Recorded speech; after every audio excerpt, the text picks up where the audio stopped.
Patay na. Wala na si Giantot, Richard, Antipit, Mamo. Wala na. Patay na. Mauwi kipusil na. Mauwi kipusil. Sa terrorista ni Kat mo po. Anyway, magkatapusan na stern ni Kat eh. Batot ka. First in it.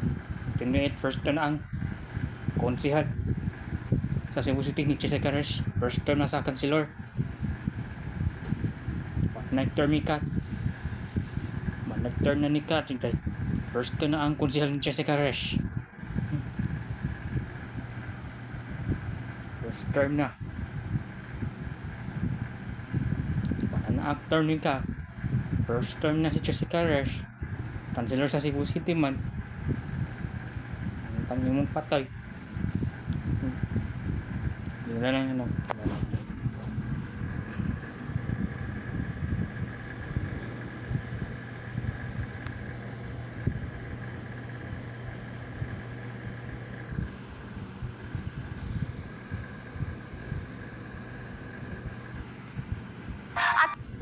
Dahil simula na po ngayon ang selebrasyon ng 50th anniversary ng People's Television Network, nag-imbita po kami ng mga taong naging bahagi po ng growth, ng tagumpay.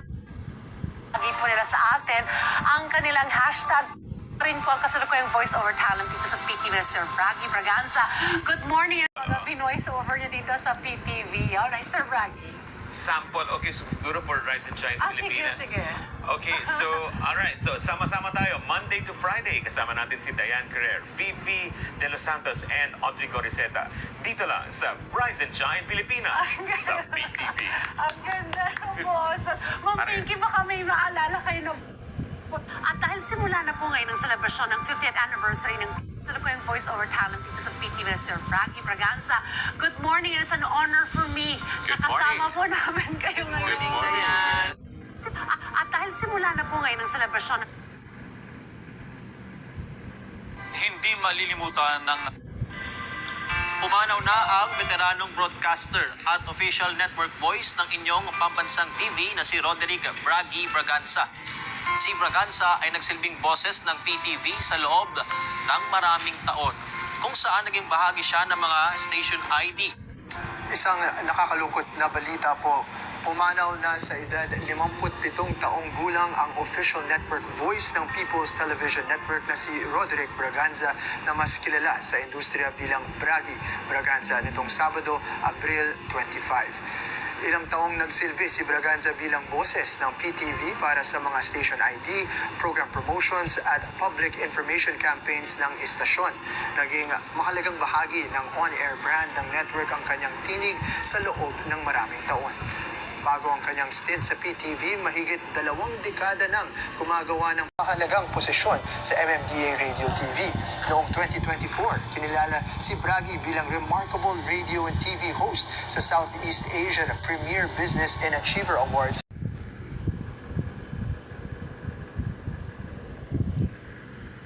DWIZ na si Braggy Home Radio Station Manager at dating anchor ng DWIZ na si Braggy Braganza, pumanaw na sa edad na 57. Narito pong news scoop ni Kim Gomez.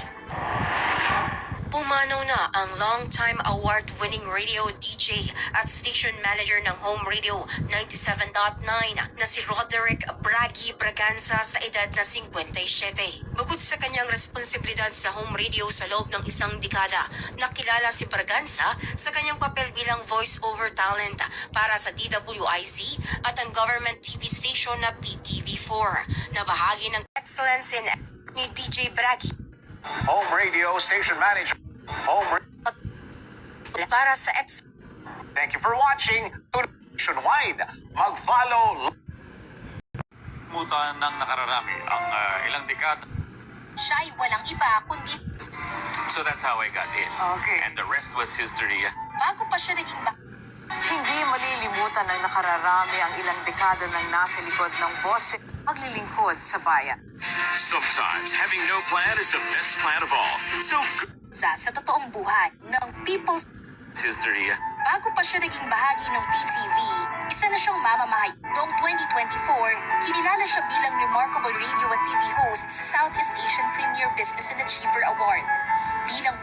sa kanyang Mel Blanc as Bugs Bunny, Daffy Duck, Jim Henson behind Kermit the Frog, Miss Piggy, Nancy Cartwright as Bart Simpson. This has been an institution to the network all these years, doing station IDs, TV promos, and PSAs, among others.